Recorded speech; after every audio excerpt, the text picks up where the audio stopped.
Most welcome back in my YouTube channel. Very very good morning all of you. तो चलिए आज हम आपके लिए हिंदी व्याकरण से वाक्य विचार के साथ उपस्थित हो रहे हैं। तो देखते हैं वाक्य विचार कहते किसे हैं। तो सबसे पहले वाक्य जानेंगे, वाक्य कहते किसे हैं। तो इसको जानने के पहले यदि आपने अभी तक चैनल को सब्सक्राइब नहीं किया तो कर लीजिए और बेल आइकन को भी दबा लीजिए ताकि मेरे वीडियो से आप वंचित ना रह पाएँ। तो वाक्य किसे कहते हैं? वैसे शब्दों के सार्थक शब्दों के क्रमबद्ध समूह को, सार्थक शब्दों के क्रमबद्ध समूह को जिससे कोई अर्थ निकले, जिससे कोई भाव स्पष्ट हो, उसे वाक्य कहते हैं। सार्थक शब्दों के क्रमबद्ध समूह को जिससे कोई भाव प्रकट हो, जिससे कोई अर्थ निकले, उसे वाक्य कहते हैं। जैसे राम पुस्तक पढ़ता है। अब यदि इसको ये तो वाक्य हो गया, लेकिन यदि से कहें है पुस्तक राम पढ़ता, ऐसे बोलेंगे, क्रमबद्ध करके नहीं बोलेंगे तो ये वाक्य नहीं होगा। तो वाक्य को कितने आधार पर विभाजित किया गया है? वाक्य को 3 आधार पर विभाजित किया गया है। रचना के आधार पर, क्रिया के आधार पर और अर्थ के आधार पर। रचना के आधार पर वाक्य को 3 भेद किए गए हैं: सरल वाक्य, मिश्र वाक्य और संयुक्त वाक्य। तो हम वाक्य का भेद पढ़ने से पहले यदि उपवाक्य पढ़ लेते हैं तो ज़्यादा अच्छा रहेगा, क्योंकि उपवाक्य पहले समझ लें उपवाक्य क्या है। इसमें हम जब पढ़ेंगे सरल वाक्य और मिश्र वाक्य, संयुक्त वाक्य, तो उसमें उपवाक्य आएगा। तो इसके पहले हम उपवाक्य जान लेते हैं कि उपवाक्य क्या है। जिन क्रियायुक्त पदों से आंशिक भाव व्यक्त हो उसे उपवाक्य कहते हैं। जिन क्रियायुक्त पदों से, उसमें क्रिया भी होगा, उसमें से आंशिक भाव व्यक्त हो, उसे उपवाक्य कहते हैं। जैसे देखिए, यदि वह पढ़ता, यदि वह पढ़ता क्रिया है, इसमें पढ़ता।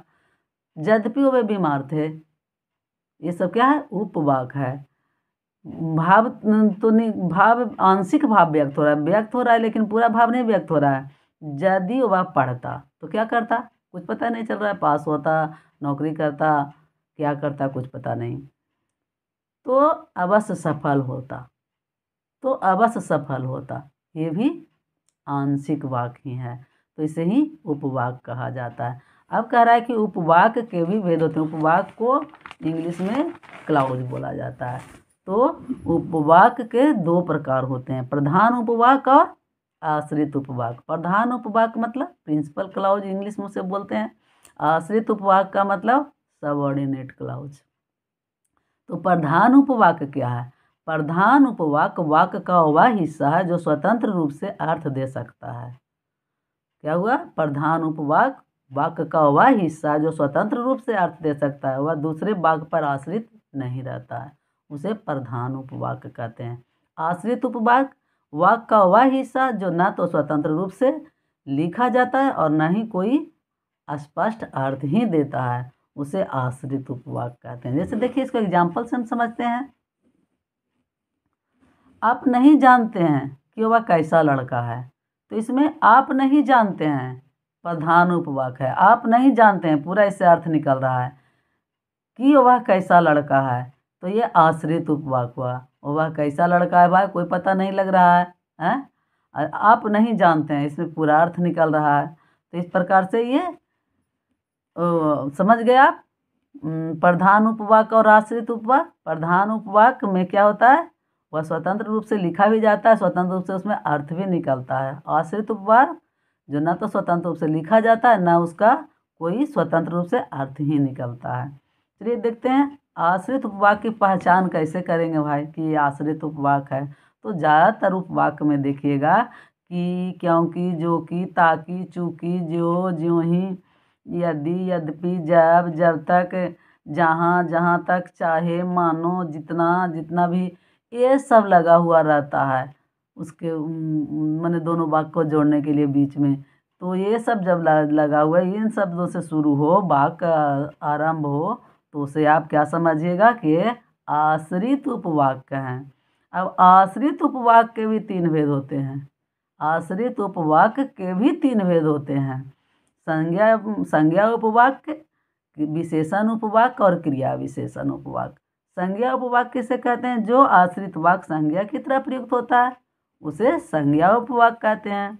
जैसे मोहन ने कहा कि मैं स्कूल जाऊंगा, मोहन ने कहा कि मैं स्कूल जाऊंगा, तो मैं स्कूल जाऊंगा कि लगा हुआ है इसलिए आश्रित उपवाक हो गया। लेकिन मैं स्कूल जाऊंगा यहाँ संज्ञा जैसा प्रयुक्त हो रहा है। विशेषण उपवाक, जो वाक्य जो उपवाक विशेषण की तरह प्रयुक्त हो उसे विशेषण उपवाक कहते हैं। जैसे देखिए पटना जो बिहार की राजधानी है, एक ऐतिहासिक नगर है। पटना जो बिहार की राजधानी है, एक ऐतिहासिक नगर है। तो जो बिहार की राजधानी है विशेषता बतला रहा है, किसको? पटना की विशेषता बतला रहा है कि क्या है, पटना बिहार की राजधानी है। तो यहाँ पर विशेषण जैसा प्रयुक्त हो रहा है, तो उसे विशेषण उपवाक्य कहते हैं। फिर क्रिया विशेषण उपवाक, क्रिया विशेषण की तरह प्रयुक्त, जो उपवाक क्रिया विशेषण की तरह प्रयुक्त होता है उसे क्रिया विशेषण उपवाक कहते हैं। जैसे मैं जब गाता हूँ तब कुत्ते भौंकने लगते हैं। तो मैं जब गाता हूँ, जब गाता हूँ, ये क्या हो गया? उपवाक हो गया। तब कुत्ते भौंकने लगते हैं। तो जब गाता हूँ क्रिया विशेषण है, क्या करता है? क्रिया की विशेषता बतला रहा है, गा रहा है। तो कौन सा काम कर रहा है? क्रिया हो रहा है गाने का। तो जब गाता हूँ तब कुत्ता भौंकने लगते हैं। तो यहाँ पर क्रिया विशेषण उपवाक हुआ और क्रिया विशेषण जैसा प्रयुक्त हो रहा है, क्रिया की विशेषता बतला रहा है इसलिए। तो देख लिया आपने क्या हुआ, वाक्य किसे कहते हैं, फिर उपवाक, फिर वाक्य के कितने आधार पर बांटा गया है? तो वाक्य को 3 आधार पर बांटा गया। किस के आधार पर? रचना के आधार पे, क्रिया के आधार पे और अर्थ के आधार पे। रचना के आधार पे सरल वाक्य, मिश्र वाक्य और संयुक्त वाक्य। उसको हम बाद में पढ़ेंगे, उसको तीनों का भेद हम पढ़ेंगे बाद में। लेकिन तो इसमें उपवाक का प्रयोग आता कि तो उपवाक क्या है उसको हम पहले समझ लिए कि जिन क्रियायुक्त पदों से आंशिक भाव व्यक्त हो उसे उपवाक कहते हैं। तो उपवाक के भी भेद हो गए। उपवाक भी 2 प्रकार का हो गया, एक प्रधान उपवाक और दूसरा आश्रित उपवाक। प्रधान उपवाक को इंग्लिश में प्रिंसिपल क्लाउज कहते हैं और आश्रित उपवाक को सबऑर्डिनेट क्लाउज इंग्लिश में बोलते हैं। तो प्रधान उपवाक में वाक्य का वह हिस्सा जो स्वतंत्र रूप से अर्थ दे सकता है उसे प्रधान उपवाक कहेंगे, और आश्रित उपवाक वाक्य का वह हिस्सा जो स्वतंत्र रूप से तो न लिखा जाता है ना अर्थ ही देता है, उसे आश्रित उपवाक कहते हैं। अब कह रहा है कि आश्रित उपवाक के भी 3 भेद होते हैं, संज्ञा उपवाक, विशेषण उपवाक और क्रिया विशेषण उपवाक। जो संज्ञा के जैसा प्रयुक्त होता है उसे संज्ञा उपवाक कहेंगे, और जो विशेषण के जैसा प्रयुक्त होता है उसे विशेषण उपवाक कहेंगे, और जो क्रिया विशेषण के जैसा प्रयुक्त होता है उसे क्रिया विशेषण उपवाक कहेंगे।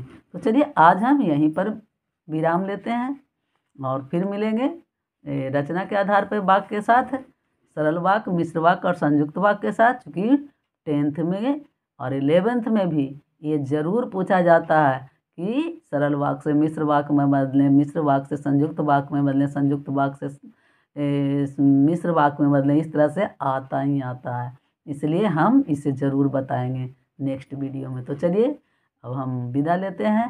जाते जाते चैनल को सब्सक्राइब नहीं किया तो सब्सक्राइब कर दीजिएगा और लाइक और कमेंट करना मत भूलिएगा। कमेंट ज़रूर कीजिएगा कि क्या और कुछ चाहिए या कैसा चाहिए, अच्छा लग रहा है नहीं लग रहा है, कुछ भी तो कमेंट कीजिए तब तो हमें लगे। इसलिए कमेंट ज़रूर कीजिएगा।